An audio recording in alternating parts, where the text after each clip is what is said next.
And for this session, we're going to do quite a bit of a recap. And then we will finish with our way forward.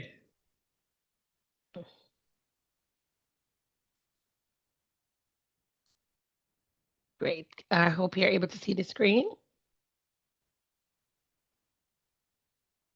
Yeah, give me a thumbs up if you can see my screen. Great, thank you. So today we're going to move deeper. We've already explored the IGRO, and today we will wrap up with the W, which is really the way forward.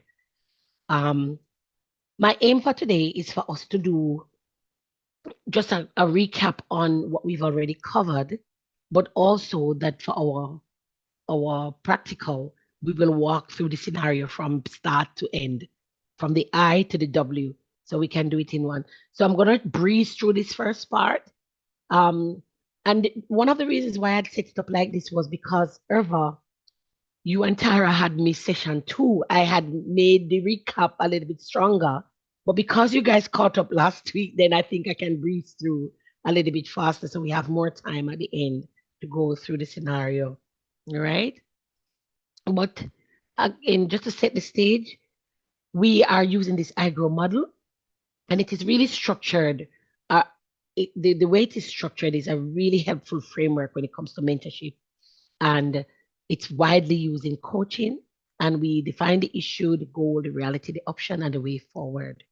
All right. So defining the way forward, we start off with issue. We narrow the broad frustration into a specific topic to be focused, to be the focus of your mentee session, right? So once again, when we start our session, the way we've structured our mentorship program is that we have 6 months, and for each month, we will be really taking most of the time to go into one of these areas. The first session is setting the stage at understanding the issue, right?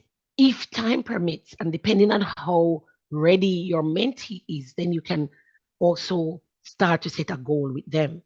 However, we have six sessions with them, and the middle session, which I believe was what session 4, would be a kind of recap, a check-in session to see how they were moving in terms of setting their goals and making sure that they were up to date.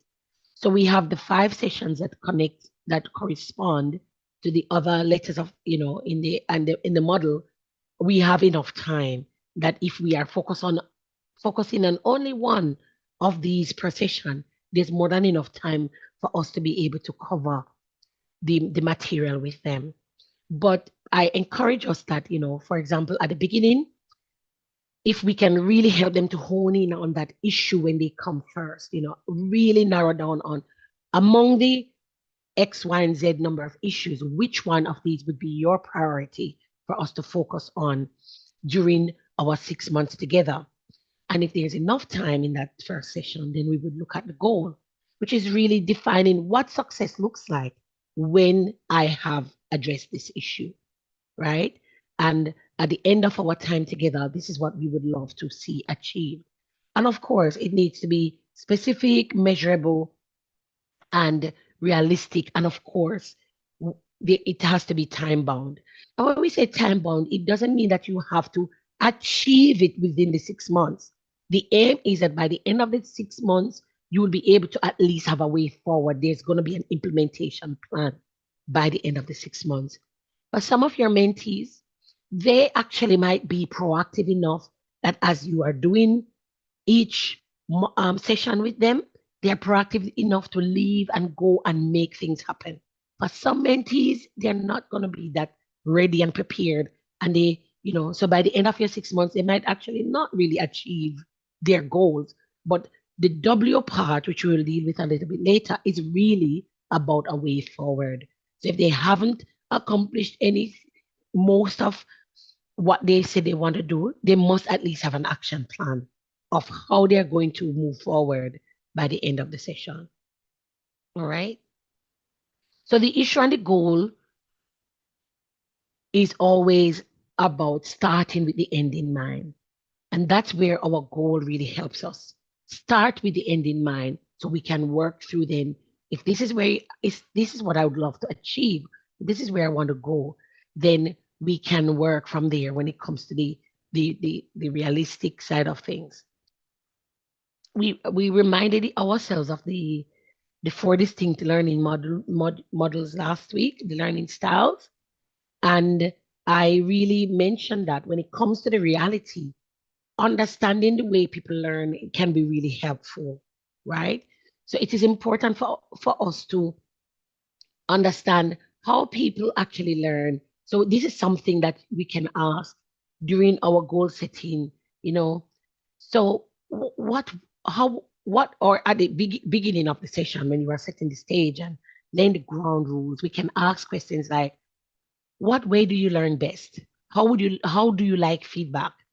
You know, some people like myself, I like it to just drop it like it hot. Give it to me straight up. Don't you know, tell me the truth. I want to know the truth. Don't, you don't have to worry about telling me the truth. Tell it to me straight up. Other people, they want it to be powdered and packaged and, tomato sauce on it. So it's good for us to know, to know how they like to learn.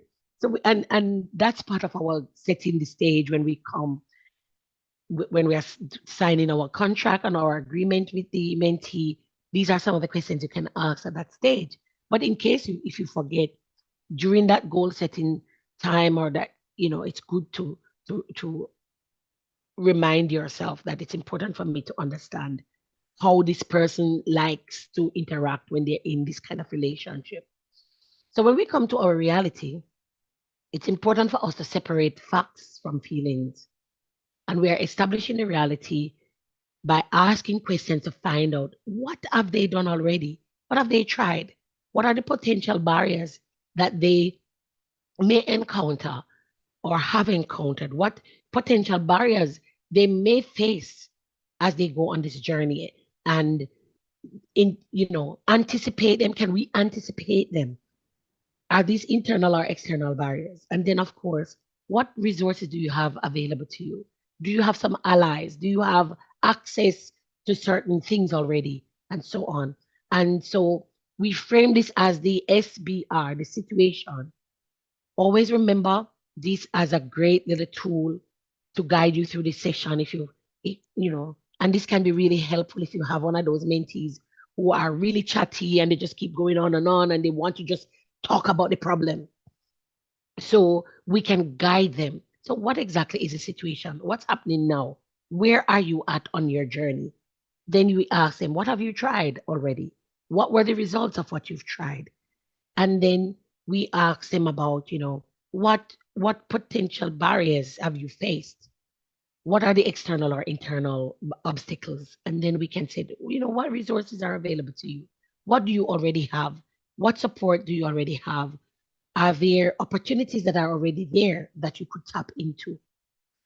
And I know that for some of these questions may seem a little bit redundant when you're asking them, but as we saw in our exercise last week, Tara and Jeff had an amazing exercise.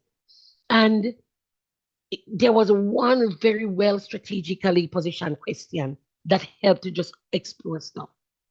The scenario, in the scenario, the person had not even thought that they could have shared their vision with their manager. And it was as simple as that. All along they thought the manager should have seen and known and understood. So the thing may look so obvious to you, but to them it's probably not. So don't feel like you're being patronizing or you really, that well placed question of, what have you tried already? In your mind, you might be thinking, oh, it's so obvious. Maybe I shouldn't ask that, but you would never know unless you ask that really well placed question, right?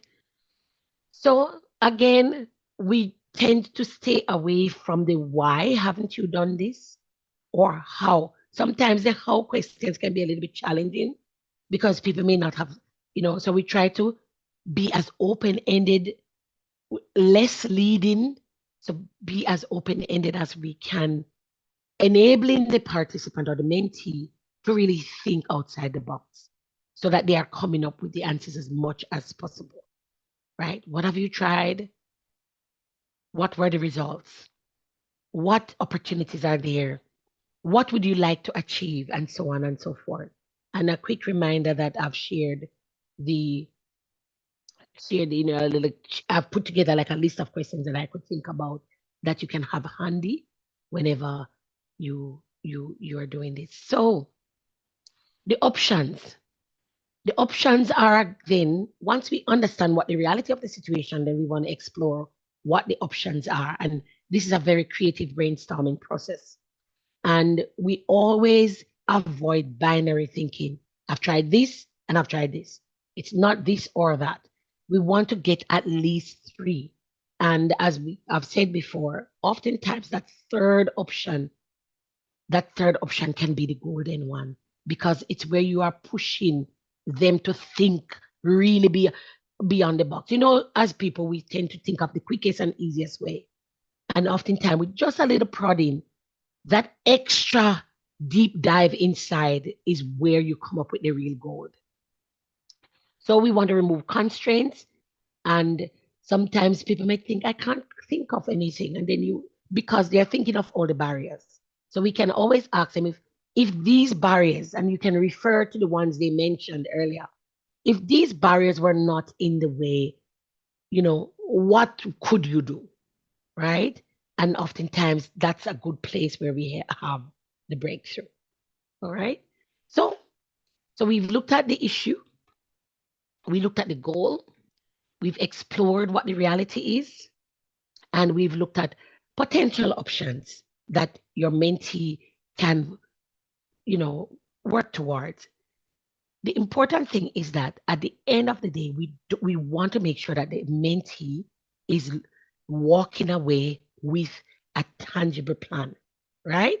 So it's the so what, it's the what next, right? It's the way forward. And oftentimes, we've done such a great work with setting the stage for the IGRO. And this is where the ball falls.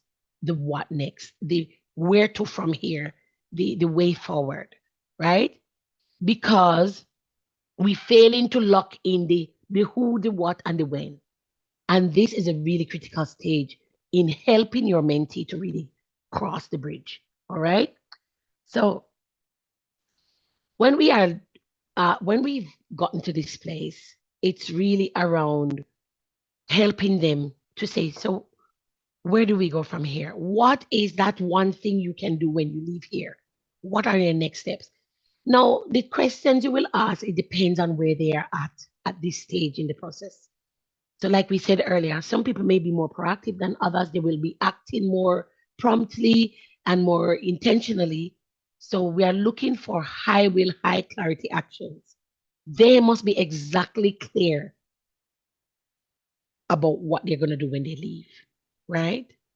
And the mentee needs to know it's not your job to come up with this for them. This is my future. This is my goal that I am about to achieve or I want to achieve. So if the mentee says that they are on a 6 on a commitment scale, right? It means that their plan is not ready. They're not ready for commitment. What we want is to get an 8 and over. That commitment that it is very likely that they are going to commit to the action that they say they're going to do, right? And commitment does not end without the schedule, right? Commitment doesn't end if you don't lock this into your calendar. It's one of these strategies that we use in our coaching and in our mentorship. Because at the end of the day, you've spent 6 months with this person. You want to see them win. You've invested your quality time and energy and effort supporting them. So this last way forward action is to make sure, okay, so this is your goal. We remind them of what that goal is. And then we also want to remind them of the options they've selected. Sometimes among the 3 or more options they've chosen, it has to be minimum of 3. They might say, oh, look, these 2 are the ones that I feel like are giving me life. This is where the electricity is happening. I want to move forward with these two as a priority. So you help remind them. So by when would you like to see this accomplished? The by when is so critical. It's a simple thing, but it's important. By when will you get this done? Or by when will you begin this? Help them to put this in their calendar and put a date to it. And that is really rounding it. That's making sure you have closed the loop with them and the rest is in their hands. All right. So um, I want us to use the remaining time to actually work through our scenario because I would love for us to start from beginning to end. But before we do that, I want to just check if there are any questions that we can address before we go into this part.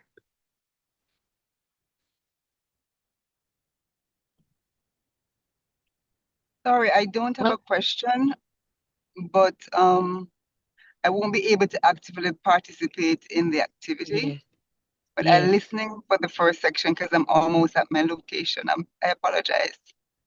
yes. Thanks, Jeff, So, and glad that you are able to listen in. Welcome, I, Tara. I have the same problem. I'm at the airport and they're Yeah. basically calling our flight. So I will be listening Yes. until I'm told to turn off my devices. Yeah. So yeah, Jeff and I are in the same position. Yeah. So what we will do it here. We'll do the scenario here on the screen so we can all be in the same room. Yep. And if you have notes or any, you can drop some comments in the chat if you are able to. Jeff, you are driving, you know. Tara, I know you're probably boarding, yeah. But absolutely fine. Just listen in. The recording will be there and you can practice later. All right. So the scenario is the corporate public health officer, right? Our mentee is this public health officer who's been around for 5 years. They are high performing, they are leading policy reviews and managing juniors. But there is no promotion offer, no pay rise, no leadership in the distance. You know, some of us can relate to this, doing the work and having more work piled up, but no official acknowledgement of, the work that is being done. So your job today is to help move them from this person flying in the dark to become the architect of their career. So I guess you can see this person's feeling a little bit frustrated. I'm doing the work. I've done a great job. I'll keep getting more responsibility, right? To make sure that, but I want more than just responsibilities. I want the acknowledgement and I want the recognition, and it should be tangible. So the job is to take them from the issue to the way forward. What I'd love for you to do is to really spend most of the time as possible, on the way forward. But you're gonna work through from the beginning, all right? So we can do 15 minutes each side, yeah, or 12 minutes each side, so we have a bit of time. So we do 10 minutes. One of you be the mentee and the other one being the mentor, and then you at the 10 minutes mark you swap over. So try and keep a tab on your time. Or we can just do one round and then we come back here to discuss and maybe iterate different ways that maybe we can contribute. Yeah. So let's do one round. So since Jeff and Tara aren't able to participate actively, then let's do just one round with one of you as a mentor. And then we'll come back and we can maybe suggest other ways that we might add in some stuff. All right. So who's gonna be the mentor? Javon, I think I'll be the mentee this week. Oh no. All right, no problem. Okay. Jevan, you have your cheat sheet with you? I have the email, so I won't bring it up. Yes, good. So there are some questions that can, if you run into trouble, you can always find a few questions there.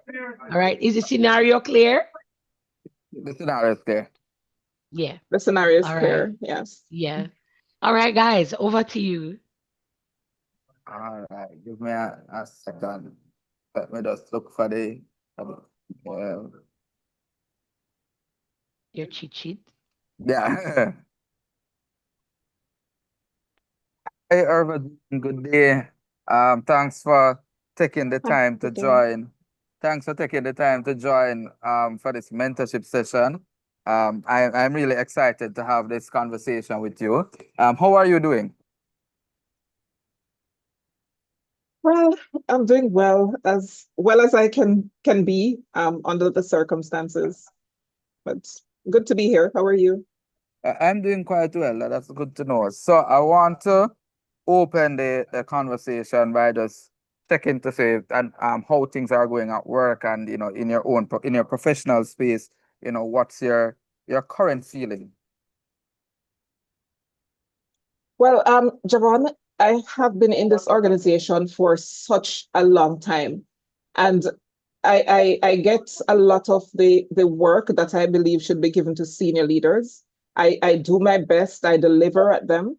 I've been doing this for so many years, and I have not gotten, there's been no acknowledgement. I mean, people have come in and they've stepped ahead of me in terms of promotion. People are not doing this level of work. I'm working on policies, I'm drafting guidelines. And I don't know what else to do. I'm not even, it's not about, for me, it's not about the money. It's more about the acknowledgement. It's frustrating. It's nobody says, you're doing great. I will do the work on the back end. People present what I do, and then that's it. There's no acknowledgement that thanks to Irva Jean for preparing this policy document. There's no acknowledgement. There's no recognition. My performance evaluation, it's the same thing. It's just meeting requirements, and I don't think that's fair to me because that's most of the things that I do. It's not on my job description. So yeah. Uh, so I completely understand what you're saying. And it sounds like you're doing a really good job. So I just want to say it sounds like you're doing a whole lot of different tasks and doing them quite well, and that's really good. But I also hear your level of frustration as you explain the situation. And I noticed that you focus a lot on saying not being acknowledged. And I just for clarity so that we're both on the same page, I just want to know what does the acknowledgement, what would that look like for you? Like how would you like to feel? Hmm. I would like to feel that my work is recognized and not just in front of me. I would like to feel that my work is being recognized at the level that I think I'm performing. So, for example, I would like to know that leadership positions are opening for me because what I'm doing really is what leadership, is leadership. I'm given staff members to train as well. I would like to be able to access one of those leadership positions. I think I'm qualified. I think I have all the requisite, soft skills. But other people come and they get the promotions, and there's no thank you. That I feel like I'm just working in vain. There's no thank you, and I feel stuck. Right. And so for you, the thank you would also, based on what you're saying, include a pathway to being promoted formally to leadership. Yes. Right, because if Yes. I just want to make sure that what I'm understanding is that you are pretty much doing leadership task and taking on leadership role, but not necessarily getting the recognition or the post that would come with that. And that sounds like a very Right. frustrating situation. You said you've been doing this for a while. Just give me an idea how long you've been in this situation. How long have you been feeling this level of frustration? This has been 9 years of my life. It has been 9 years. Um, I it has been 9 years. I would say I started the working in this organization roughly 11 years ago.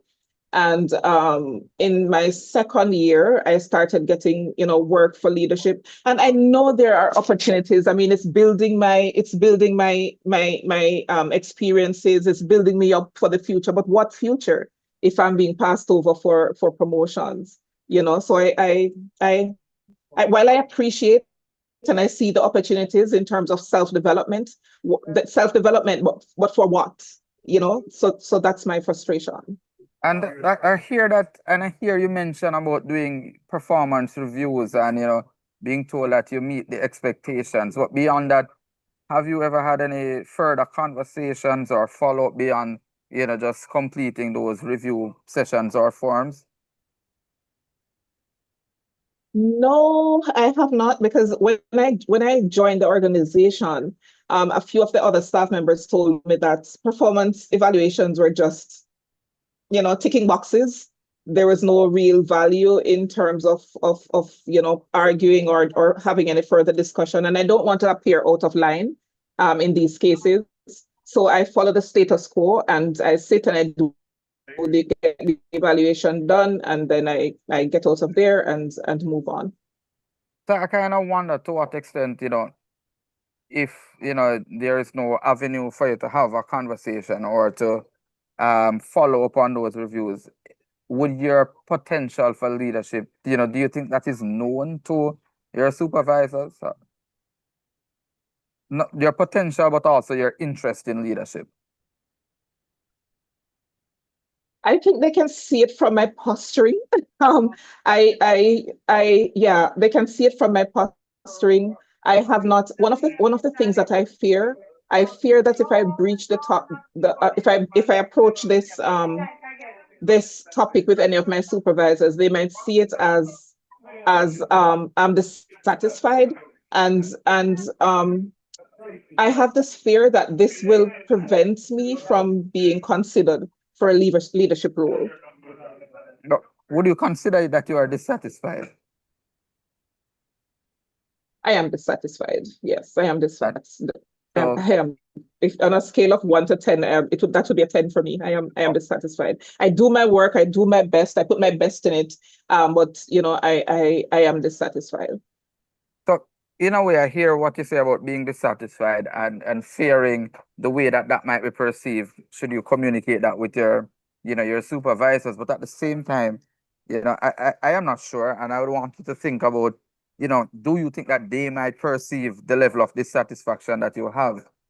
Because maybe the way that you're thinking about it is something that is not very apparent to them, that you are dissatisfied or that you would like this, you'd like to move into, greater positions of leadership. There's this thing that was taught to me once, that sometimes the messenger is as important as the message. So there's this colleague that I have that my supervisor listens to, and I'm wondering if I could go through, if I should say something to him first, and maybe have him approach my supervisor, or if I should go straight to my supervisor myself. I feel comfortable talking with him. He has commended me for the work that I'm doing. And I'm wondering sometimes, it has crossed my mind whether or not it would be a good idea to talk with him. And then in some way he could probably, be the messenger, the first level messenger for to my supervisor. If I go there, I am being honest, the fear if I go to my supervisor directly is there. I mean, I could try, but I'm really afraid of the outcome for that. No, I completely understand, and I'm very pleased that you acknowledge that barrier that you have in terms of fear, and also thinking as to how you may be able to find a way to work around that, especially perhaps leveraging your colleague, as you mentioned. And so I think we should spend a few minutes thinking about really what are some ways that you can get this message across that you want to get across, despite the fear that you have, in a way that will signal effectively to your supervisors both your dissatisfaction and perhaps your intention and desire to be considered for leadership. And so I know you just mentioned that colleague as a potential way, but in addition to speaking to that colleague, what could perhaps be some other ways that you think might be possible to signal and have a better conversation or communicate with your supervisors about your desire to move into leadership? Well, I've been told that I have good soft skills. So there's next week, at the end of this month, there's a performance evaluation coming up. And one of the great things about my supervisor is that she sits with you and go through, highlight all the different results that I've achieved over the 1 year period under assessment. So I'm wondering if I could put on a brave face and throughout one of those discussion, I would say, okay, so I did well in this area, I'm doing well in this area. Ask her how she would advise me to what can I do to be able to apply for one of those leadership positions. If she saw me in that light, but then I don't want the answer to be no, because then what? So but it's an opportunity coming up. So the assessment period, performance assessment period, is one opportunity I could use to show my interest. And then I think I've thought about sending her an email, but it sounds so formal that I think I would want to meet her in an informal space to have that discussion before before sending her a formal email. So the assessment is one. Two would be going through who I would consider my ally in the office. And the third would be I could just apply for another position for the next leadership position that I see coming up. So I think those sound like some very good ideas. I particularly hear what you say about the performance review, especially since it's come up several times in the conversation. And I want you to correct me if I'm misinterpreting, but I get the feeling that these reviews are done and it's more so looking back as what has happened, but there's not much of a conversation about how to move forward, especially for the person who is being reviewed. And I would ask you a question to say, how confident are you that your review would be positive? It's always positive. That's it. It's always well done. You've done well. You've done this work. We know that it's not in your terms of reference. We know that it's at a higher level. That's usually the comments I get. So it's usually positive in terms of the discussion outside of that. I could also just probably, I don't know, look at other areas in the department or outside the department. I guess that's also an option. But yeah, when you have spent such a long time in one place, it's a little hard, to see opportunities outside. But I think based on how you've just responded, it suggests to me that your own idea as to try to spin a part of the performance review discussion into how can you improve, how can you move into a post of greater leadership should be something that I hope that you could feel empowered to do, especially after what would be in your mind, and as usual, is a positive performance review, that it may be easy to try to meander and shift the conversation into, okay, I'm happy to hear again that I've gotten a good review, but now what else can I do? How can I? And I think that's something that we can consider as well. And I think it might be a good idea, as you suggest, to apply for more for posts that come up. Have you ever applied for any other leadership posts that come up in the past? I know you're going to ask that question. No, I haven't. And so that might be a way to signal as well that this is an intention that you have. And here you mentioned about the colleague, and that ally, has a way of communicating with your supervisor that seems to be effective. I have one that I'm going to mention here, and it's that maybe, just maybe, if you feel comfortable, rather than first asking that colleague to speak to the supervisor, but rather probably ask your ally, what is his way of getting the supervisor to be responsive, or how does he approach a conversation with the supervisor for it to be productive, so that you may feel empowered perhaps to have the conversation by yourself. You can consider that. So I think we have some good options, and I want us to before we close this conversation, really concretize, what next would be and the way forward. Of those options that we've really discussed, which one do you think might be the if we're to consider them in order of priority, in order of what seems more attainable and reasonable for you, what would be how would you consider them? Especially, let's think about what should be the top two options. Okay, I've jotted this down, the options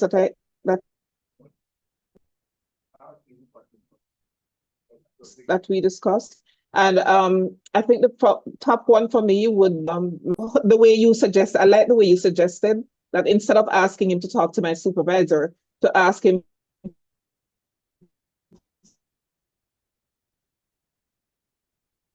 how he supervisor, and maybe then I could approach my supervisor myself. So that's one. And the second one would be the second one in terms of priority would be to indicate to my supervisor during the performance evaluation in a soft way, or that I'm interested in a leadership position.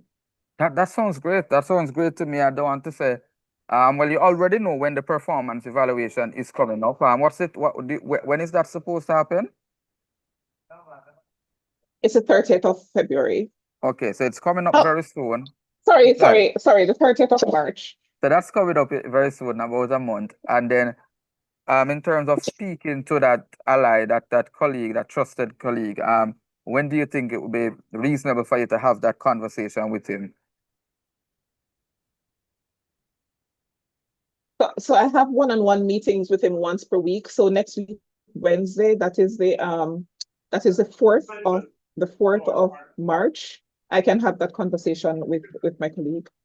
And based on how you've prioritized the options, that sounds like the soonest thing to do, and perhaps the easiest thing to try to get done as quickly as possible.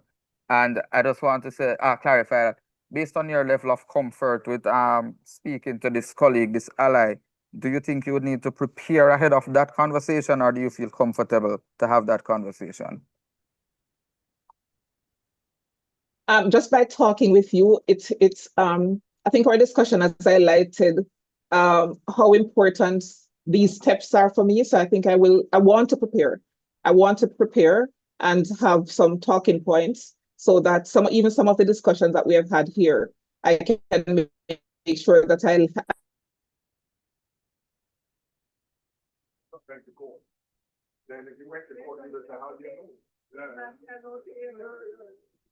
I think we lost the connection a little bit. Yeah, I think her connection is in this discussion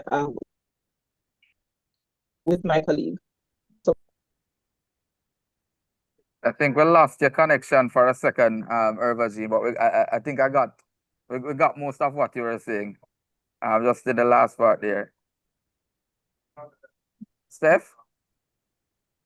Yeah, Tara Leen is heading off. Tara, safe journey, have a safe flight, and we want to hear your feedback. You can send it to us. You can send it to us later, right, in the group. Give us some feedback later. Yeah. Well done. So I would have just Javon? ended. Yeah, I would have just ended by saying here, as a Urvagine, I got cut out for a little bit at the end to say that I think we have a plan, and it sounds like the first step would be that you'd attempt to have the conversation with your colleague, your trusted ally next week when you meet, and do some preparation for that. And then based on that conversation, potentially the next step would be to speak to the supervisor, or we may wait until the performance review, at which point maybe you and I could discuss a little bit more how that conversation could play out. That's kind of how I would try to wrap up. Wonderful. Thank you very much, Devon. I do appreciate this. Yes, thank you very much, Devon. I do appreciate this. I'm looking through my list of notes. And you've clarified so much in my head. So I want to thank you for this. I appreciate it. And I'm actually, now the way I feel, I'm actually looking forward to the conversation with my colleague and also with my supervisor. Thank you so much. I'm so happy that the conversation has provided some some clarity, and I look forward to hearing how things go so that I can hopefully continue to work with you to get us to closer to the goal that we're trying to achieve. Okay, thank you. Wow. That was amazing.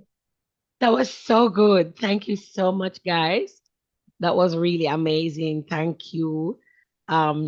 Really, really appreciated that dynamic conversation. Jevon, you are good at this. Oh my God. Really? You are. Thank You're a you. natural. I mean, I know You are. what I did. I had the Zoom on one side of the screen and the cheat Mm, sheet on the other side of the screen. So I was yeah. definitely using my cheat sheet a lot as I went through. Yeah.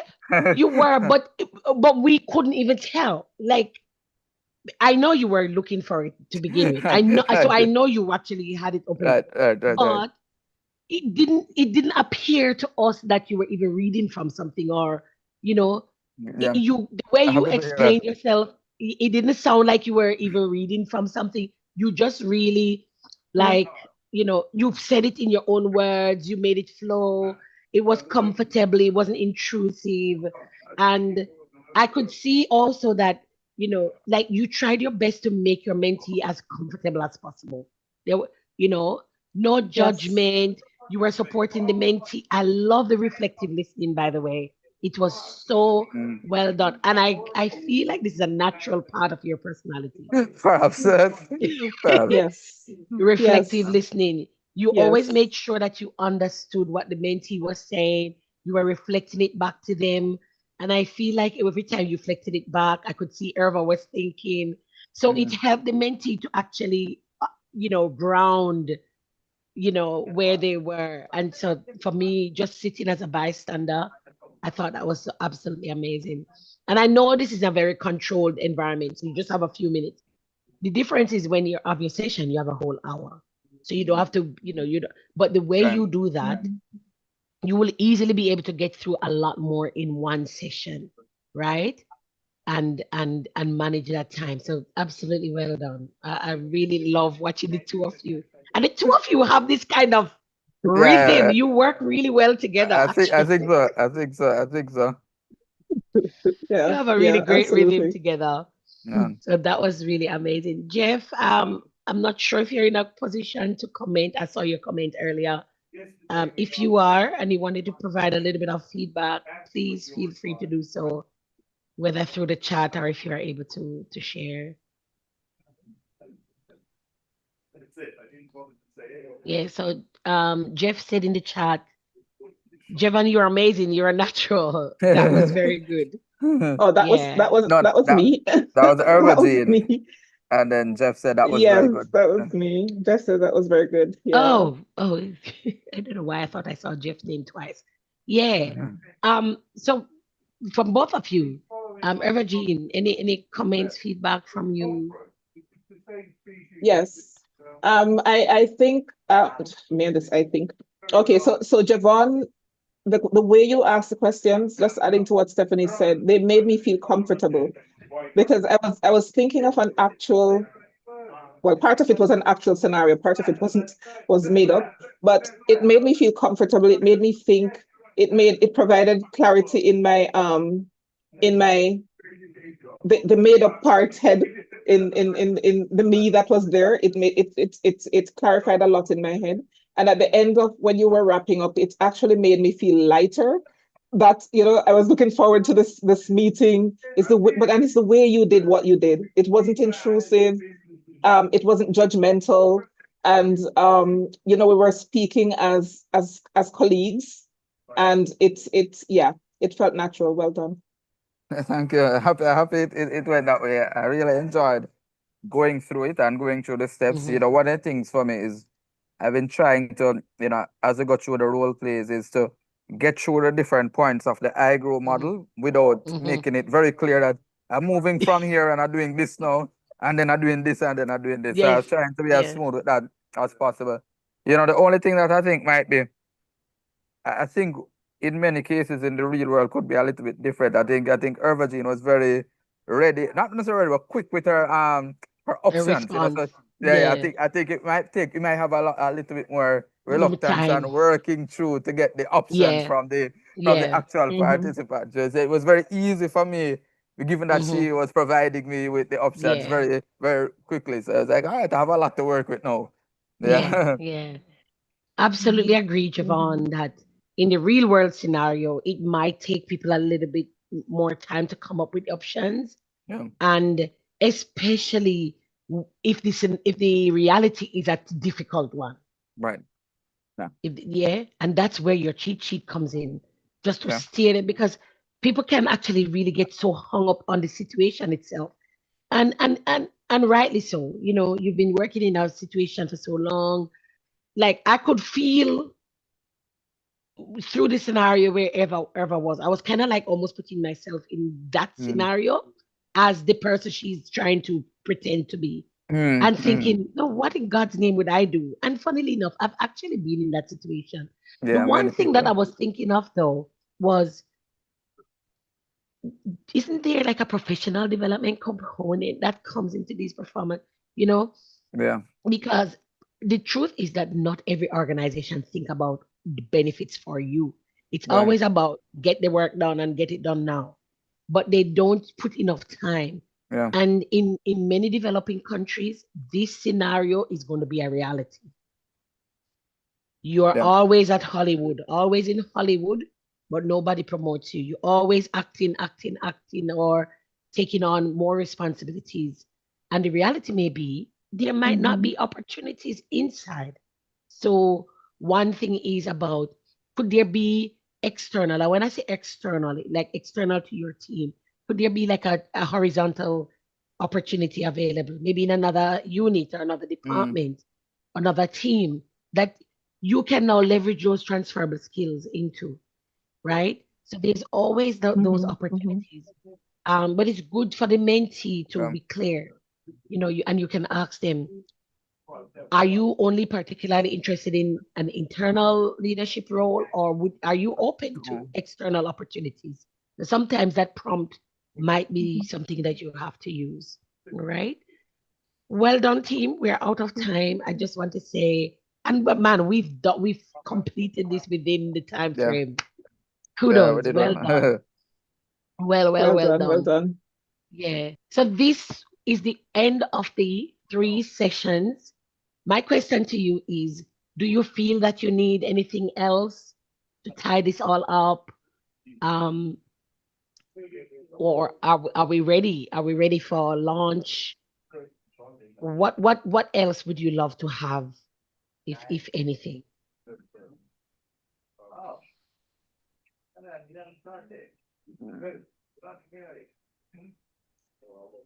I see Jeff on light up.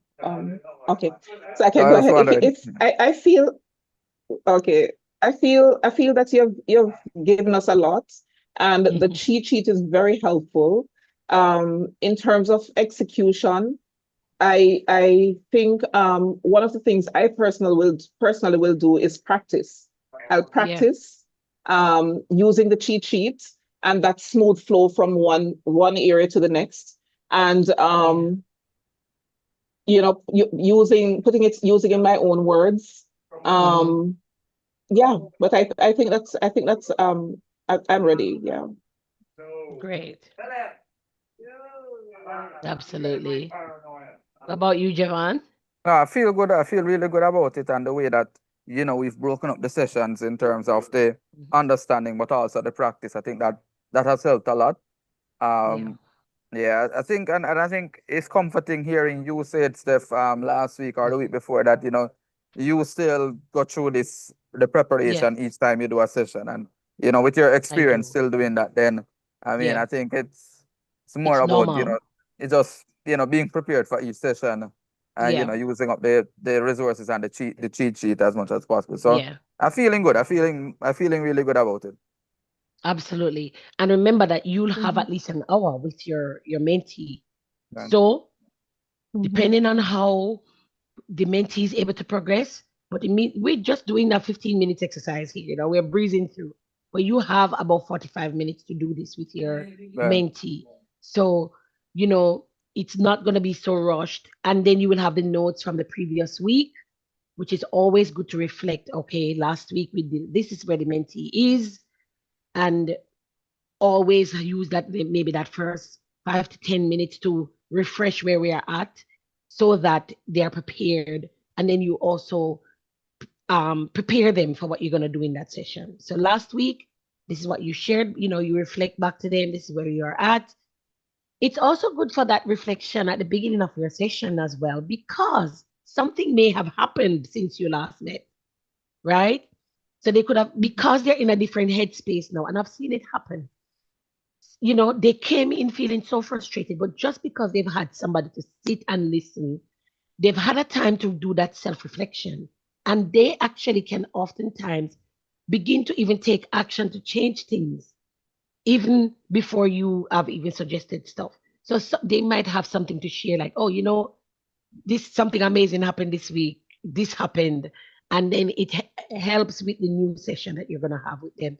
So, first 10 to 15 minutes, a recap of where we're at.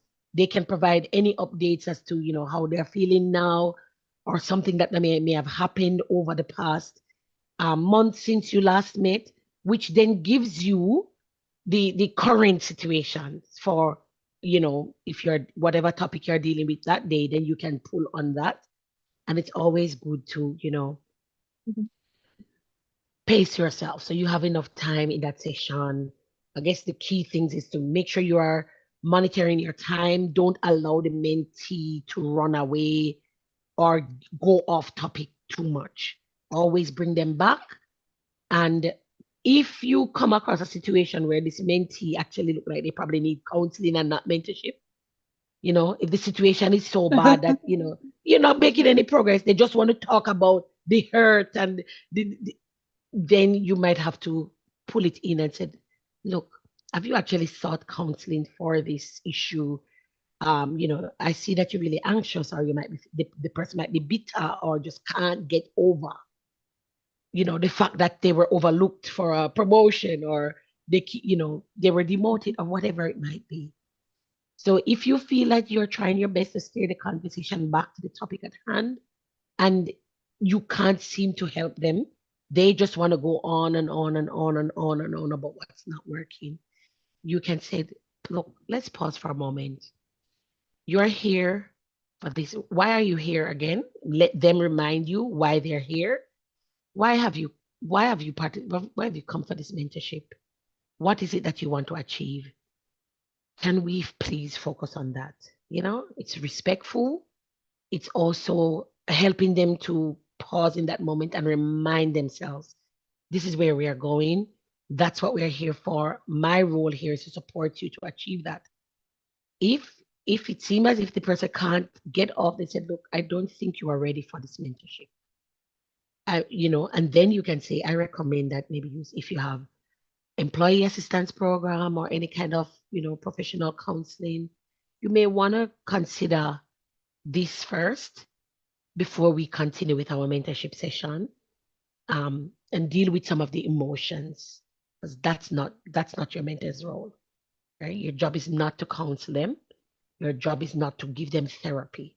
So if they look like the way they are behaving and can't seem to get past, then suggest to them.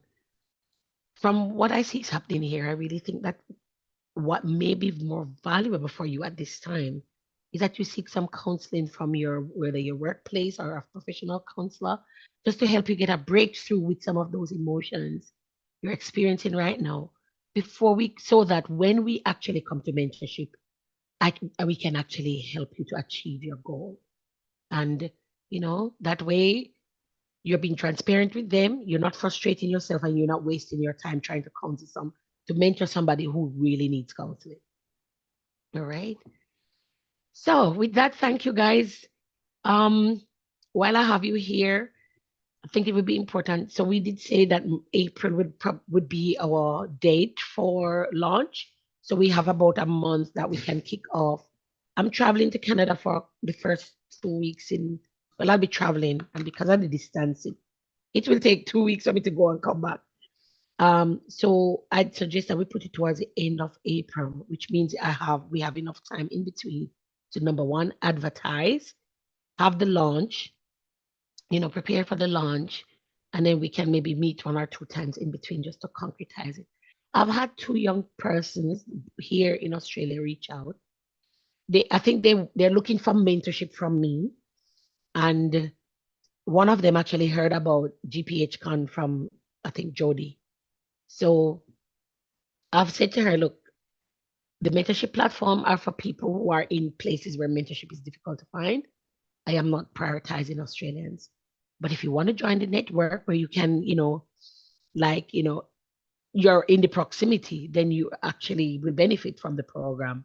So, but if you want to join the network as a volunteer, I'm happy. So both of them have indicated that they'd like to join as a volunteer. So if you see me adding a few people to the group, we want to bring them in as volunteers, like Indy and Joseph. So they get to be part of our meetings. They get to be part of whatever trainings we're doing and so on. This training was for the mentor, the professional senior level mentors, you guys. So I didn't invite those guys to be part of it because eventually I think we'll be able to. We want to support them and mentor them in their professional journey, but the priority is for our members from the developing context. They get the priority first. All right. If we have space, let's say we don't get many people taking up the offer and we have space, then we can then open it to our Australian volunteer team. But I think that's, unless you guys feel like you want to start soft, use them as your first point of contact. That's another thing that just came to mind. You want to go through some mentorship with these people I have here in Australia, and then, build your confidence with them to do a bit more external. That's just something that just came to mind right now. But that's completely up to you guys.